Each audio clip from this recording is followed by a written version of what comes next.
Shalom, senang sekali kami boleh menyapa sahabat-sahabat sekalian di dalam program pendalaman Alkitab melalui pelajaran Sekolah Sahabat bersama dengan kami, Cornelius Media. Kembali lagi kami mengingatkan bahwa program ini tidaklah mengganti tanggung jawab kita untuk mempelajari dan membaca pelajaran Sekolah Sahabat kita di tempat kita masing-masing. Saya Pendeta Edward Taliwongso, ditemani oleh hamba-hamba Tuhan Pendeta Jerry Mangerong Konda dan juga Pendeta Widodo Purwanto. Kita sudah tiba di pelajaran yang kedua dari triwulan yang baru ini dengan judul Misi Allah bagi kita bagian yang kedua. Kita akan masuk lebih dalam, tetapi sebelumnya mari kita tunduk kepala dan kita berdoa. Bapa Tuhan kami Allah yang Maha Baik, terima kasih untuk kesempatan. Sekali lagi kami boleh belajar firman Tuhan. Urapan Roh Suci-Mu sangat kami butuhkan ketika kami akan membaca, mempelajari dan mendalami firman-Mu. Di dalam nama Yesus Kristus kami sudah berdoa. Amin. Tayangan ini terbagi dalam 4 bagian. Yang pertama kita melihat dasar Alkitabiah dari pelajaran sepanjang pekan ini. Yang kedua kita melihat ayat inti dan apa maksud yang terkandung di dalamnya. Lalu kemudian kita mencoba mengangkat pertanyaan-pertanyaan yang muncul dari pelajaran hari demi hari. Dan bagian yang terakhir kita tiba kepada aplikasi. Mari kita lihat dasar Alkitabiah dari pelajaran sepanjang pekan ini. Yang pertama Yohanes 20 ayat 21 dan 22. Yesus mengutus murid-muridnya dan memberi kepada mereka kuasa Roh Kudus.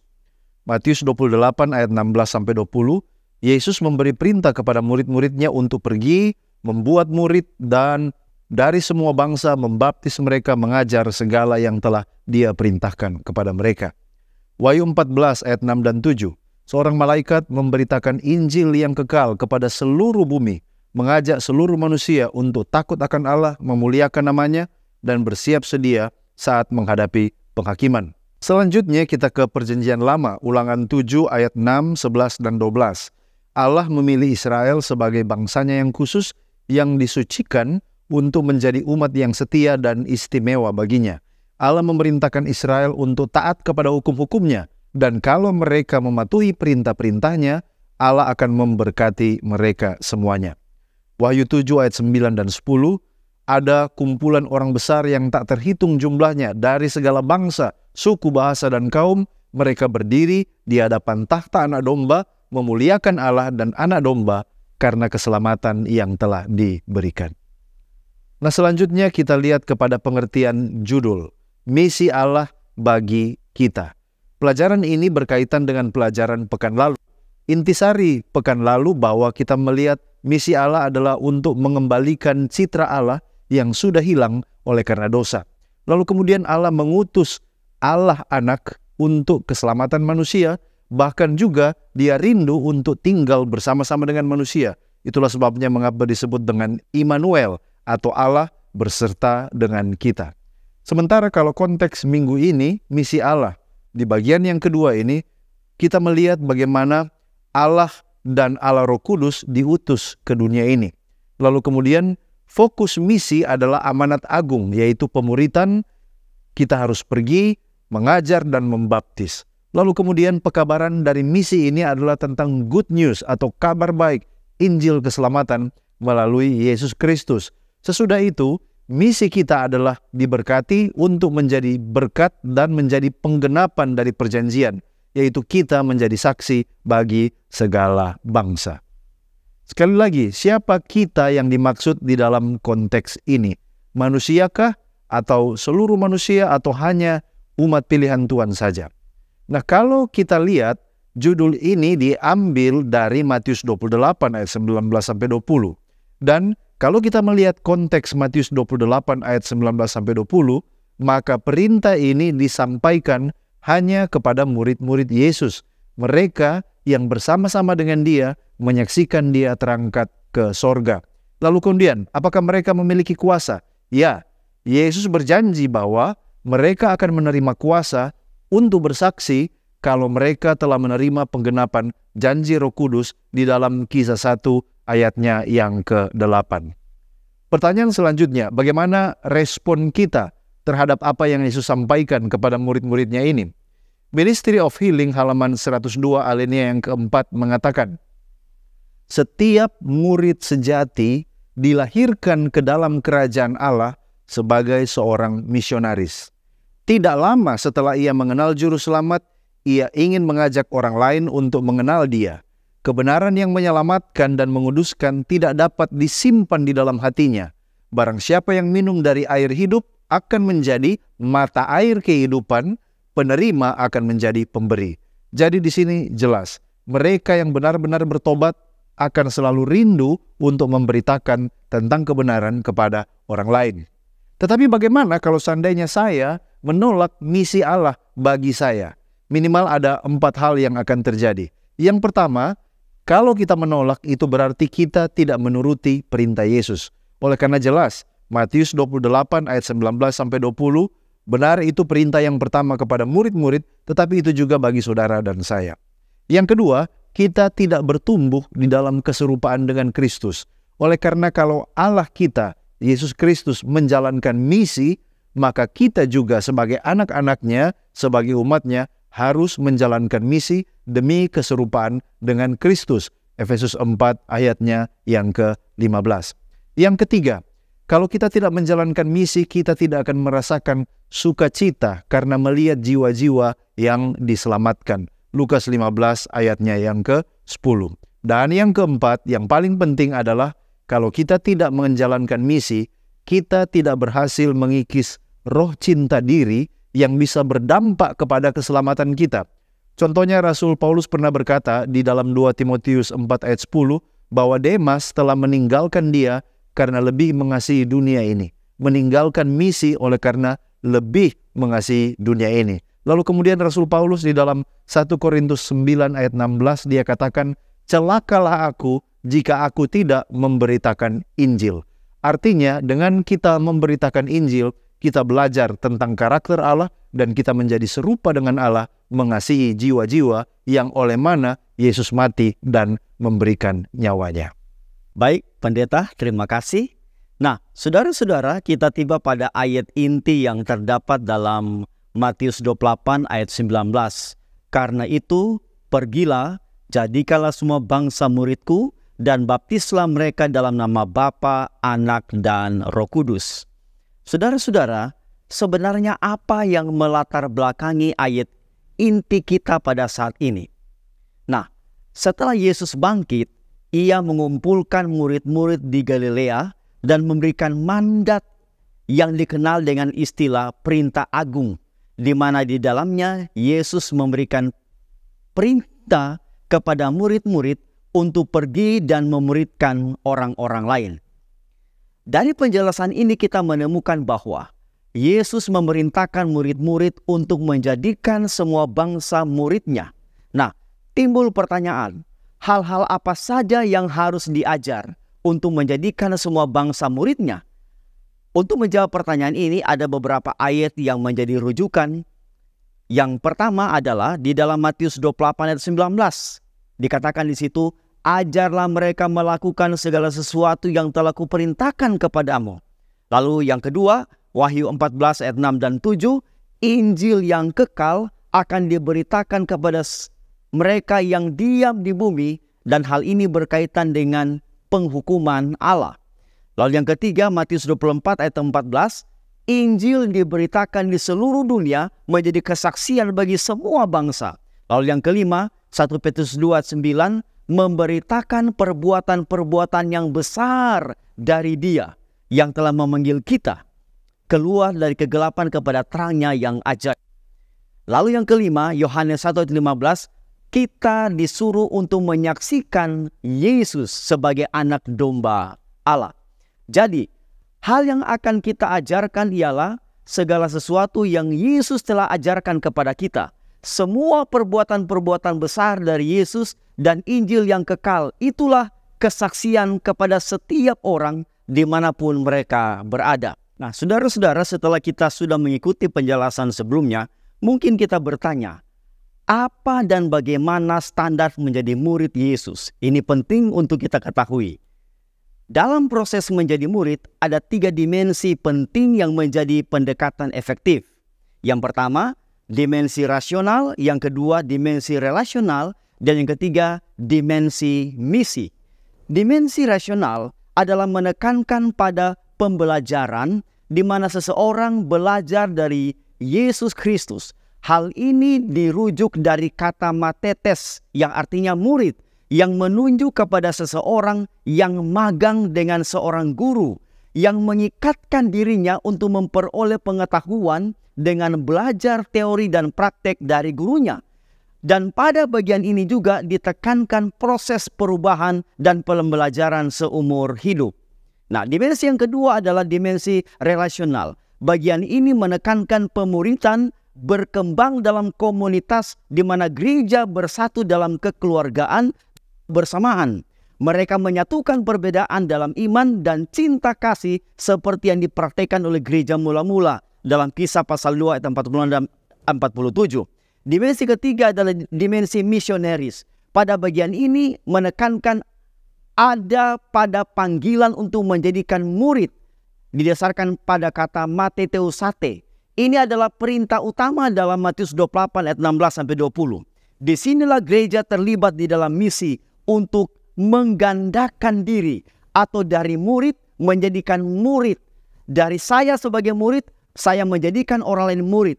Dalam komitmen total kepada Kristus untuk menjangkau semua orang menjadi murid Yesus. Nah, jadi dapat kita simpulkan bahwa dalam Matius 28 ayat 16-20, Yesus memberikan amanat agung kepada para pengikutnya untuk pergi ke semua tempat, memberitakan Injil, menjadikan semua orang murid Yesus melalui proses pembelajaran, persekutuan gereja sebagai keluarga, dan terlibat dalam misi untuk memuridkan orang lain menjadi murid Yesus.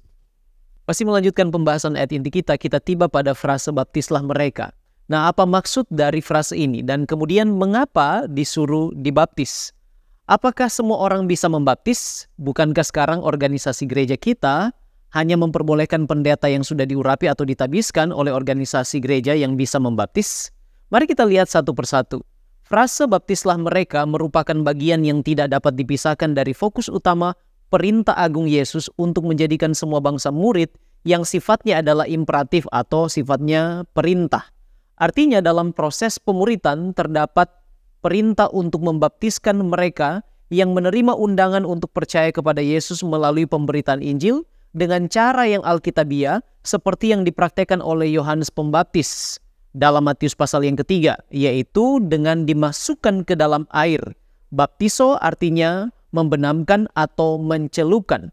Nah, sekarang mengapa disuruh dibaptis? Yang pertama, oleh karena baptisan adalah merupakan langkah pertama untuk seseorang menjadi murid. Michael J. Wilkins dalam The New International Version Application Commentary Kitab Matius halaman 954 mengatakan, untuk memulai hidup sebagai seorang murid, pada waktunya seseorang harus mengikut Tuhan melalui baptisan, dilahirkan kembali untuk memulai kehidupan sebagai seorang murid. Itu yang pertama. Yang kedua, baptisan adalah tanda pertobatan dan juga deklarasi iman secara umum. Testimonis jilid 6 halaman 91. Demikian juga dikatakan di dalam Fundamental Beliefs nomor 15 bahwa itu merupakan pengakuan iman menerima Kristus sebagai Tuhan dan Juru Selamat. Atau secara tidak langsung, melalui baptisan seseorang sedang mengambil bagian dalam bersaksi tentang Kristus kepada orang lain.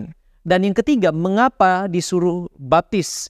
Yaitu baptisan merupakan langkah awal kepada keselamatan.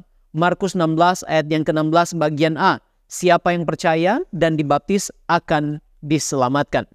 Nah, gereja memang mengakui bahwa perintah agung adalah misi semua orang percaya. Nyonya White mengatakan dalam buku The Acts of the Apostle halaman 110 bahwa bukan hanya kepada para pendeta atau pelayan yang diurapi saja dipercayakan tanggung jawab untuk pergi memenuhi amanat ini. Setiap orang dikatakan yang telah menerima Kristus ditabiskan atau diurapi untuk bekerja bagi keselamatan sesamanya. Namun dalam wadah organisasi, Gereja Advent menjalankan prinsip sesuai dengan 1 Korintus pasal 14 ayat 40. Tetapi segala sesuatu harus berlangsung dengan sopan dan teratur. Christ Object Lesson halaman 301 mengatakan, tidak semua dapat mengisi tempat yang sama di dalam pekerjaan, tetapi ada tempat dan pekerjaan untuk semua.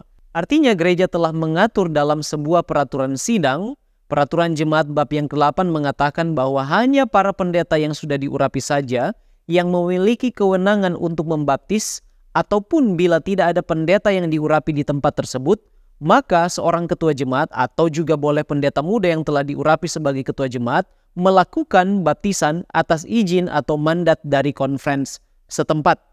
Hal ini mengikuti contoh jemaat mula-mula ketika Barnabas dan Saulus diurapi. Alfa Omega Jilid 7 halaman 137 mengatakan, sebelum diutus sebagai misionaris ke dunia kafir, rasul-rasul diserahkan kepada Allah dengan penuh hikmat, dengan berpuasa dan berdoa, dan dengan menumpangkan tangan. Dengan demikian, mereka diberi kuasa oleh sidang atau gereja, bukan hanya untuk mengajarkan kebenaran, tetapi untuk melakukan upacara baptisan dan mengorganisasi jemaat, dilantik dengan kekuasaan sepenuhnya sebagai pendeta. Artinya mengikuti contoh ini, menurut gereja Advent tidak semua anggota bisa melakukan baptisan, hanyalah mereka yang diatur menurut peraturan jemaat supaya upacara pembaptisan tidak dianggap sepele karena ini adalah sesuatu yang sakral dan sifatnya adalah menentukan nasib jiwa tersebut. Nah, mungkin kita bertanya, mengapa membaptis harus dalam nama Bapa, Anak, dan Roh Kudus?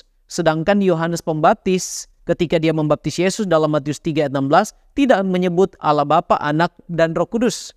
Jawaban yang paling sederhana dan tegas adalah karena hal ini diperintahkan langsung oleh Yesus, dan kalau dihubungkan dengan baptisannya sendiri, maka hal ini adalah untuk menggenapi seluruh kehendak Allah.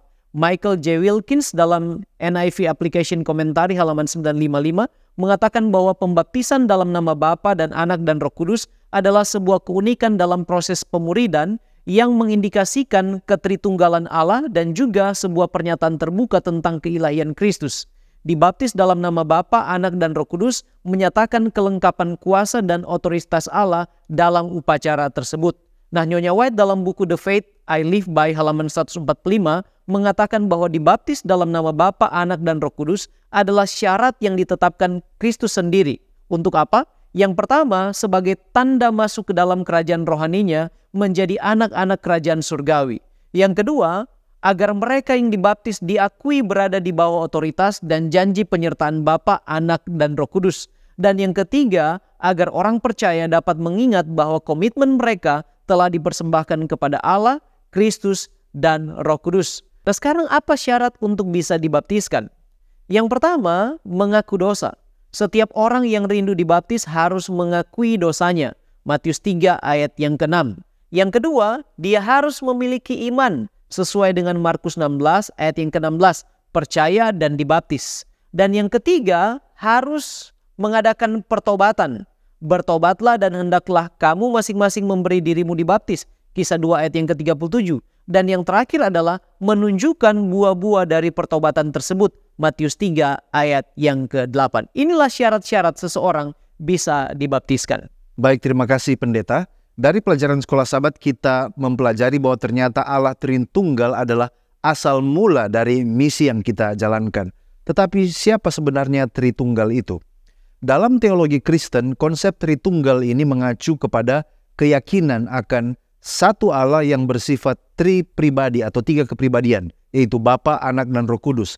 Tritunggal menyatakan bahwa Allah adalah satu entitas ilahi yang terdiri dari tiga pribadi yang bersatu secara sempurna dalam satu substansi ilahi. Yang pertama ada Bapa, merujuk kepada Allah sebagai pencipta alam semesta, Bapa surgawi bagi semua orang percaya. Pribadi yang kedua adalah Allah Anak, merujuk kepada Yesus Kristus, Anak Allah yang berinkarnasi, dan inkarnasinya ini adalah bagian dari rencana untuk penyelamatan manusia.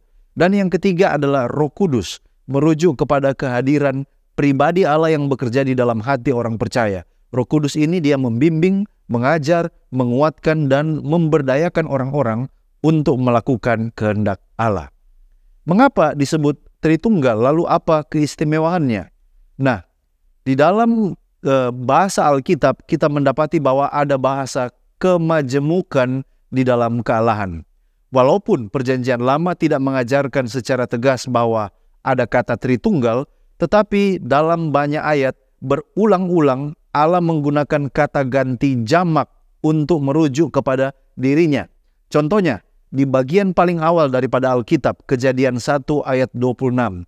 Baiklah kita menjadikan manusia menurut gambar dan rupa kita. Itu yang pertama. Lalu kemudian kalau kita ke Kejadian 3 ayat 22.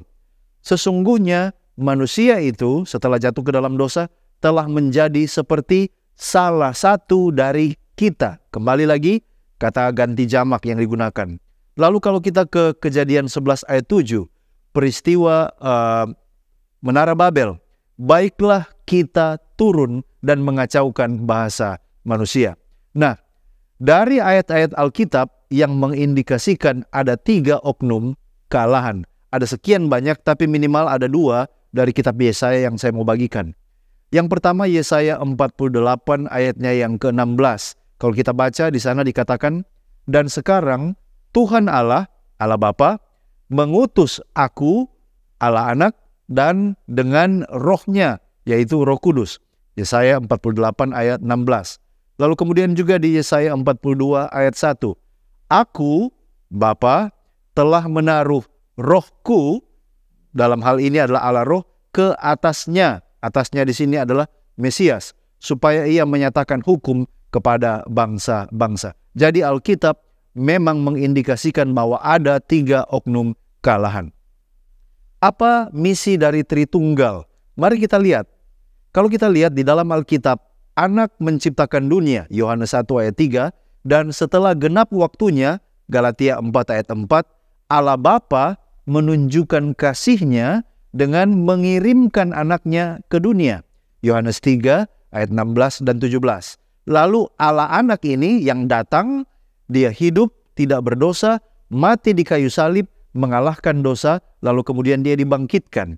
Dan setelah dia bangkit, dia terangkat ke sorga, lalu kemudian Roh Kudus datang ke dunia, dikirim oleh Bapa untuk meyakinkan dunia. Yohanes 16 ayat 8-11. Dan saat ini Roh Kudus sementara melanjutkan misi dari Bapa dan Anak dengan cara memberikan kuasa dan mengutus umat Allah di dalam pekerjaan misi.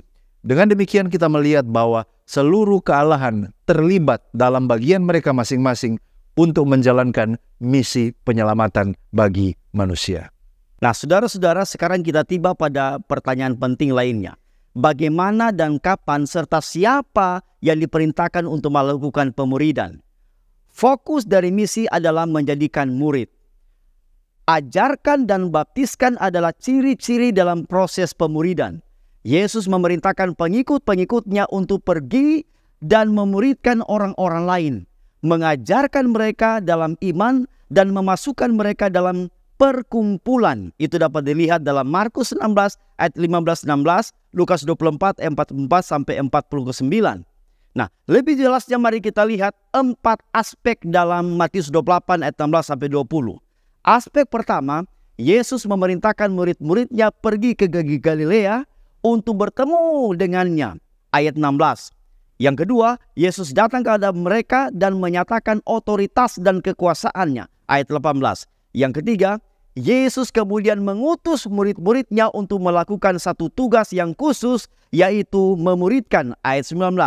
Dan yang terakhir, yang keempat, Yesus berjanji untuk menyertai murid-muridnya sampai kesudahan zaman. Ayat 20.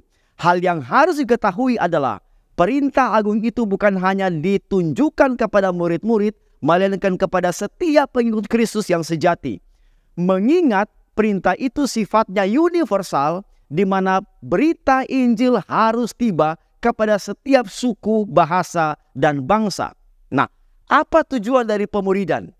Misi dari gereja Kristus adalah untuk menyelamatkan orang-orang berdosa yang sedang binasa. Misi ini bertujuan untuk menyatakan kasih Allah kepada manusia dan memenangkan mereka kepada Kristus melalui keampuhan dari kasih karunia. Hal itu ditulis oleh Ellen G. White di dalam Testimonies for the Church jilid 3 halaman 381. Sungguh sebuah kesempatan yang istimewa dan tanggung jawab yang luar biasa. Nah, saudara, sekarang muncul pertanyaan, kenapa bukan Allah saja melakukan pemuridan? Mengapa harus menggunakan manusia? Dan apa semua manusia diminta untuk pemuridan atau hanya pendeta? Saudaraku, sepanjang sejarah Allah memiliki umat yang menyatakan karakternya dengan setia dan dalam ketaatan mengikuti maksudnya. Umat Allah ini adalah mereka yang telah dipanggil dan mereka yang telah menerima undangannya untuk mengambil bagian dalam kasih karunia-Nya.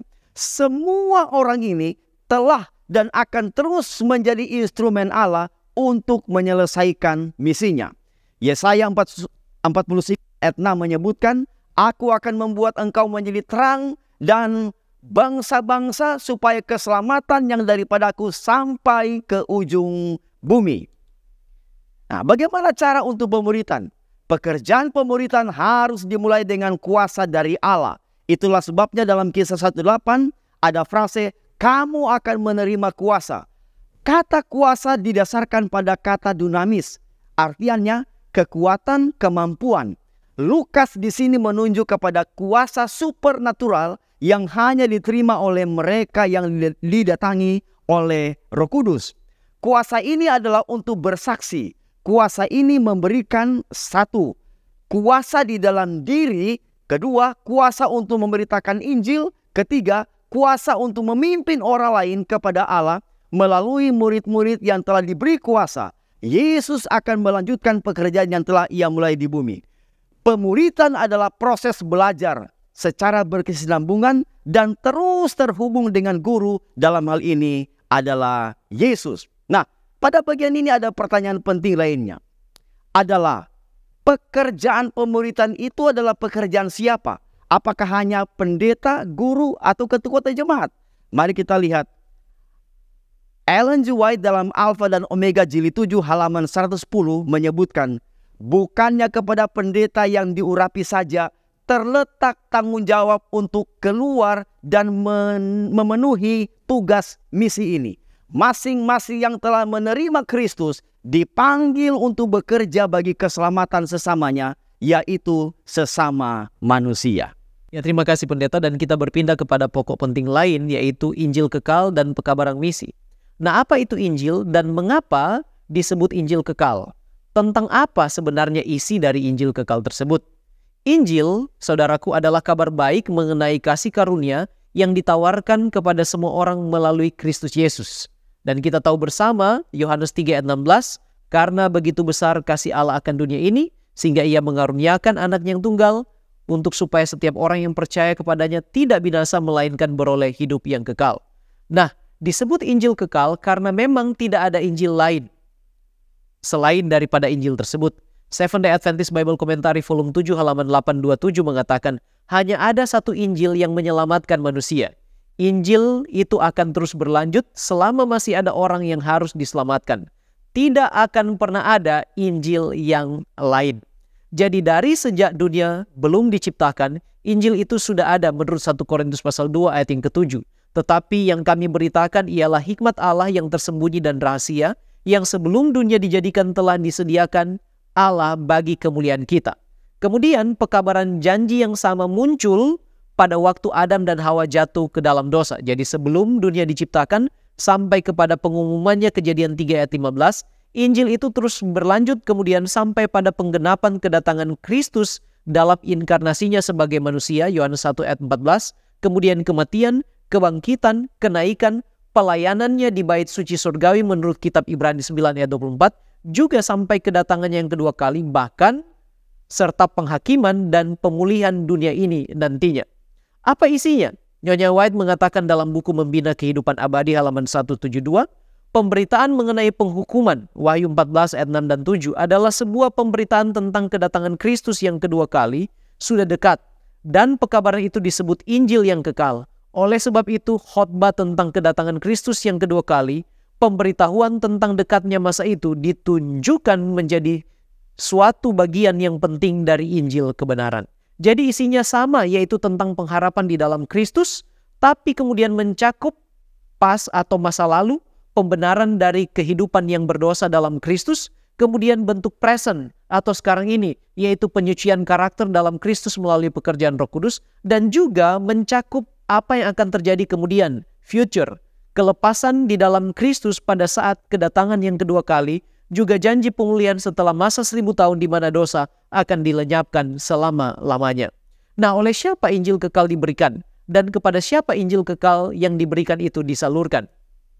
Wahyu 14 ayat 6 dan 7 mengatakan, "Dan aku melihat seorang malaikat lain terbang di tengah-tengah langit, dan padanya ada Injil yang kekal untuk diberitakannya kepada mereka yang diam di atas bumi, dan kepada semua bangsa dan suku dan bahasa dan kaum." Injil ini jelas diberikan oleh Allah sendiri kepada semua orang melalui umat Allah yang menjalankan misi mengabarkan kabar baik tersebut. Seventh Day Adventist Bible Commentary volume 7 halaman yang sama 827 mengatakan, malaikat ini mewakili orang-orang kudus Allah yang bergabung dalam tugas mengabarkan Injil kekal tersebut. Nah, sekarang kita tiba kepada apa konsekuensi bila tidak mau menerima Injil. Jelas, Markus 16 ayat 16 katakan, siapa percaya dan dibaptis akan diselamatkan, tetapi siapa yang tidak percaya akan dihukum. Jadi jelas akibatnya atau konsekuensinya adalah penghukuman. Kemudian kalau kita melihat dari Wahyu 14 ayat 9 sampai 11 dikatakan di sana, dan seorang malaikat lain, malaikat ketiga menyusul mereka dan berkata dengan suara nyaring, jikalau seorang menyembah binatang dan patungnya itu dan menerima tanda pada dahinya atau pada tangannya, maka ia akan minum dari anggur murka Allah yang disediakan tanpa campuran dalam cawan murkanya, dan ia akan disiksa dengan api dan belerang di depan mata malaikat-malaikat kudus dan di depan mata anak domba. Jadi artinya akan ada siksaan. Siksaan di sini artinya kematian. Yang pertama pada waktu Yesus datang dari surga menurut Wahyu 19 ayat 19 sampai 21. Dan yang paling mengerikan adalah kematian yang kedua, yaitu kematian kekal menurut Wahyu pasal yang ke-20 ayat yang ke-14. Jadi ini adalah amaran kepada kita untuk menerima percaya kepada pekabaran Injil kekal itu, baik itu tentang penghakiman maupun tentang pengharapan di dalam Kristus Yesus pada waktu kedatangannya yang kedua kali. Baik, selanjutnya kita menyoroti tentang umat Allah sebagai saluran misi. Yang pertama kita perlu mengerti dulu apa itu definisi umat Allah. Nah, dalam Alkitab, umat Allah ini merujuk kepada kelompok orang yang dipilih, dipanggil oleh Allah untuk menjadi miliknya, mengikuti kehendaknya dan melayaninya. Konsep umat Allah dapat ditemui di seluruh Alkitab. Contoh dalam Perjanjian Lama ini mengacu kepada bangsa Israel sebagai umat pilihan Allah. Tetapi di dalam Perjanjian Baru, konsep ini diperluas untuk mencakup orang-orang dari segala bangsa yang percaya kepada Yesus Kristus sebagai Tuhan dan Juru Selamat pribadi mereka. Ellen White dalam Counsels for the Church, halaman 240 alinea yang pertama mengatakan, Tuhan memiliki sebuah gereja di bumi yang merupakan umat pilihannya, yang menaati perintah-perintahnya. Dia memimpin bukan cabang-cabang yang tersesat, bukan satu di sini dan satu di sana, tetapi sebuah umat. Jadi Tuhan memiliki umat di atas bumi ini. Apa tugas dan kewajibannya? Apakah gereja ini adalah sebuah bangunan atau tempat berkumpul? Atau apa sebenarnya definisi daripada gereja itu? Menurut Fundamental Beliefs nomor 12 atau kepercayaan dasar Gereja Masih Advent Hari ke-7 yang ke-12, gereja adalah umat yang percaya mengaku Yesus Kristus sebagai Tuhan dan Juru Selamat. Jadi di sini jelas ini tidak dibatasi dengan bangunan saja, tetapi kumpulan umat itu adalah gereja. Mereka yang mengikuti umat percaya kepada Tuhan menurut apa yang terjadi di Perjanjian Lama. Kita dipanggil keluar dari dunia dan kemudian kita menggabungkan diri untuk berbakti, bersekutu, mempelajari firman, merayakan perjamuan Tuhan, dan untuk melayani semua umat manusia serta memberitahukan pekabaran Injil ke seluruh dunia. Itulah tadi semua tugas daripada gereja. Berbakti, bersekutu, belajar firman, merayakan perjamuan Tuhan, melayani umat manusia, dan memberitakan pekabaran Injil ke seluruh dunia. Kalau begitu, apa misi Allah bagi umatnya dan juga bagi mereka yang belum menjadi umatnya? Kalau kita lihat di dalam Counsels for the Church, halaman 240 alinea yang keempat, di sana dikatakan, Allah memiliki umat yang berbeda. Sebuah gereja di bumi yang tidak ada duanya, tetapi lebih unggul dari semua gereja dalam hal sarana. Sekali lagi, gereja Allah yang benar tidak unggul oleh karena mereka lebih baik, tetapi oleh karena kepada mereka telah diberikan sarana yang lebih. Untuk apa? 1, untuk mengajarkan kebenaran. 2, untuk menegakkan hukum Allah yang bekerja sama dengan agen-agen surgawi. Dan yang ketiga, untuk memajukan kerajaan Kristus di dunia ini.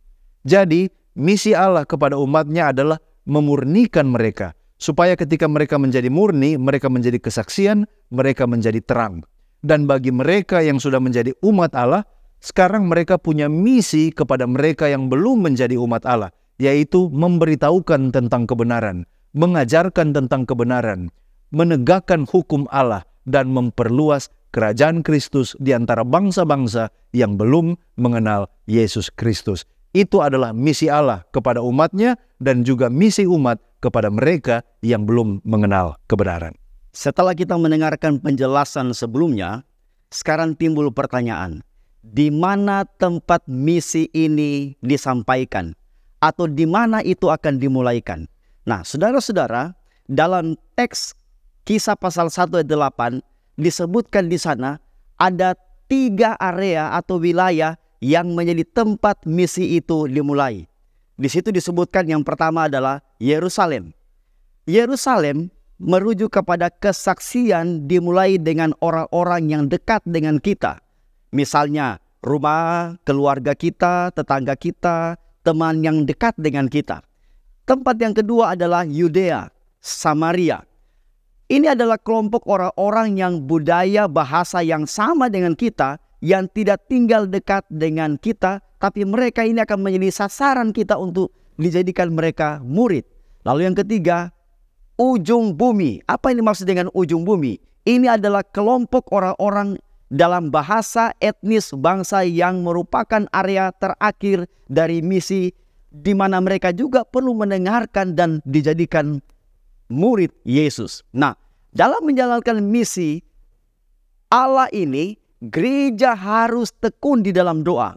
Mulailah dengan membuat daftar siapa keluarga, tetangga, sahabat, atau orang dekat dengan lingkungan di mana kita tinggal. Berdoalah untuk keselamatan mereka. Mari kita tetap aktif dalam keterlibatan untuk memenangkan jiwa bagi Kristus dan menjadikan mereka murid Kristus. Lalu timbul pertanyaan yang berikut. Bagaimana standar misi disampaikan sesuai dengan Kisah 1 ayat 8? Nah, saudara-saudara, dalam Kisah 1 ayat 8 disebutkan bahwa tetapi kamu akan menerima kuasa kalau Roh Kudus turun ke atas kamu. Hasil dari pekerjaan Roh Kudus itu maka menghasilkan saksi-saksi Kristus yang dimulai dari tempat-tempat yang terdekat dengan murid-murid. Dalam hal ini adalah Yerusalem, tempat mereka menerima kecurahan Roh Kudus, kemudian menyebar berlanjut ke Yudea dan sampai ke ujung dunia, di mana pekerjaan bersaksi itu berlanjut oleh orang-orang percaya yang telah menerima Dia. Saudara-saudara, dapat kita simpulkan bahwa pekerjaan memuridkan itu adalah pekerjaannya Tuhan yang dimulai di dalam doa, dan kita akan menjadi saksi. Apa yang kita saksikan itulah tentang Injil, itulah tentang Yesus, dan itu akan menjadi berkat untuk mereka, dan mereka boleh menjadi murid Yesus seperti saya dan Anda telah menjadi murid Yesus. Sekarang kita datang kepada penutup dan juga aplikasi dari apa yang kita diskusikan. Apa yang harus kita persiapkan untuk menerima dan menyampaikan misi Allah? Lukas pasal yang ke-24 ayat 49 mengatakan, dan aku akan mengirim kepadamu apa yang dijanjikan Bapakku. Tetapi kamu harus tinggal di dalam kota ini sampai kamu diperlengkapi dengan kekuasaan dari tempat yang tinggi. Kisah 1 ayat 8 kemudian mengatakan, tetapi kamu akan menerima kuasa kalau Roh Kudus turun ke atas kamu, dan kamu akan menjadi saksiku di Yerusalem dan di seluruh Yudea dan Samaria dan sampai ke ujung bumi. Jadi yang perlu kita persiapkan adalah diri kita untuk menerima kuasa Roh Kudus yang akan memampukan kita bekerja bagi memenuhi misi Allah dengan efektif dan penuh kuasa. Untuk itu kita perlu mencontoh persiapan yang dilakukan oleh para murid dan umat percaya yang mula-mula.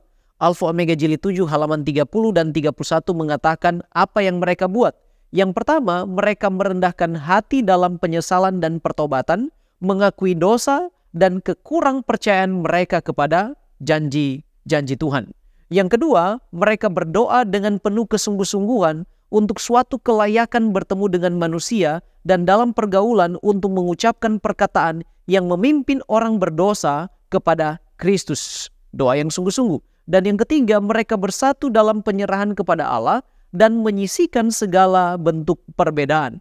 Dan yang terakhir, apa yang mereka lakukan adalah mereka datang lebih dekat kepada Allah dan tiap-tiap hari berada di bait Allah dan memuliakan nama Tuhan. Halaman yang ke-32 mengatakan, hari-hari persiapan adalah hari-hari penyelidikan yang mendalam.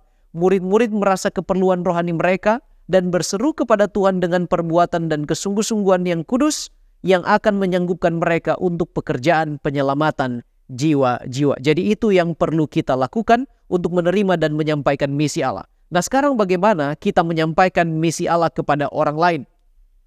Alfa Omega Jilid 7 halaman 24 dan 25. Paling tidak ada 3 hal yang saya rindu bagikan tentang bagaimana kita menyampaikannya kepada orang-orang lain. Yang pertama, murid-murid harus bekerja sungguh-sungguh untuk jiwa-jiwa, memberikan kepada semua orang undangan kemurahan. Mereka harus bekerja dalam iman dan keyakinan, menyatukan usaha mereka dengan kuasa ilahi. Jadi perlu ada kesungguh-sungguhan, memberikan undangan kepada semua orang, dan menyatukan usaha kita dengan kuasa ilahi. Baru kita boleh berhasil dalam menyampaikan misi kepada orang lain. Yang kedua, mereka tidak seharusnya menunggu orang-orang untuk datang kepada mereka. Mereka harus pergi kepada orang-orang dengan pekabaran mereka. Artinya, kita harus lebih lagi berinisiatif untuk menemukan mereka untuk kita sampaikan misi ini. Dan yang ketiga, mereka harus selalu membawa nama Kristus untuk kemajuan pekerjaan misi Allah dalam doa dan penyerahan yang sungguh-sungguh. Sebab tanpa Yesus, tanpa Kristus, kita tidak dapat berbuat apa-apa. Ministry of Healing halaman 73 mengatakan, metode Kristus saja yang akan memberikan keberhasilan yang sesungguhnya di dalam menjangkau orang. Juru selamat itu pertama membaur dengan orang, sebagaimana dia merindukan kebaikan mereka, kemudian dia menunjukkan simpati bagi mereka, kemudian dia melayani kebutuhan-kebutuhan mereka, memenangkan kepercayaan mereka, dan kemudian dia mengundang mereka untuk ikutlah aku. Jadi kalau kita menggunakan metode ini, maka kita dengan efektif dan penuh kuasa akan dapat menyampaikan misi kepada orang-orang yang membutuhkan. Sekarang pertanyaan yang paling kita rindu tanyakan adalah, apa upah kita ketika kita menyampaikan misi Allah, yaitu kabar baik? 1 Korintus pasal yang ke-15 ayat 58 adalah pengharapan bagi siapa saja kita semua yang bekerja dalam menyampaikan misi ini, yaitu bahwa segala jerih lelah kita di dalam persekutuan dengan Tuhan tidak akan pernah sia-sia. Kemudian, apa artinya tidak sia-sia? Artinya kita akan memperoleh berkat di balik kita bekerja menyampaikan misi kabar baik ini. Yaitu yang pertama, kita boleh memperoleh sukacita. Lukas pasal 15 ayat 7 dan seterusnya mengatakan bahwa ada sukacita di surga ketika satu orang berdosa kembali berbalik dan bertobat kepada Tuhan. Ini juga kita rasakan di dalam menyampaikan misi kabar baik kepada orang lain. Yang berikutnya ada janji firman Tuhan di dalam Matius pasal 5 ayat yang ke-11 dan 12. Bahwa mereka yang teraniaya untuk nama Yesus, pasti mereka akan mewarisi kerajaan surga. Artinya ketika kita bekerja bagi Tuhan dalam mengorbankan segala sesuatu, maka janji ini, jaminan ini boleh menjadi bagian kita sekalian. Dan yang terakhir, dalam buku Evangelism halaman 333 meyakinkan kita tentang upah itu. Upah yang berlimpah akan diberikan kepada para pekerja yang sejati, yang mencurahkan segenap kemampuannya ke dalam pekerjaan itu. Tidak ada kebahagiaan yang lebih besar di sisi surga ini selain memenangkan jiwa-jiwa bagi Kristus. Sukacita memenuhi hati ketika para pekerja menyadari bahwa mujizat besar ini tidak akan pernah dapat dilakukan oleh lembaga-lembaga manusia, tetapi hanya melalui Dia yang mengasihi jiwa-jiwa yang siap untuk binasa. Kita akan menerima sukacita, berkat dan upah akan berlimpah, dan yang paling penting adalah janji tentang hidup kekal itu boleh menjadi bagian kita. Mari kita semakin bersungguh-sungguh bekerja menyampaikan kabar baik kepada orang lain dan memenuhi misi Allah yang dipercayakan kepada kita, dan kita boleh bertahan sampai Maranatha. Kita tunduk kepala dan berdoa. Bapa di sorga, terpujilah nama-Mu. Terima kasih Engkau begitu baik Tuhan, memberi kami kesempatan untuk belajar daripada-Mu. Tolong kami untuk memahami misi yang Engkau percayakan kepada kami. Injil keselamatan itu harus kami kabarkan Tuhan. Dan biarlah melalui kehidupan kami, melalui pergaulan kami, dan melalui segala sesuatu yang kami lakukan, orang lain boleh mengenal Kristus, datang kepadamu, dan diselamatkan. Dan kami sama-sama siap menantikan kedatangan Tuhan yang kedua kali. Biarlah Roh Kudus meteraikan apa yang kami pelajari ini di dalam hati dan pikiran kami, dan memampukan kami untuk mempraktekannya. Sebab kami berdoa berserah hanya di dalam nama Yesus, Juru Selamat kami. Amin.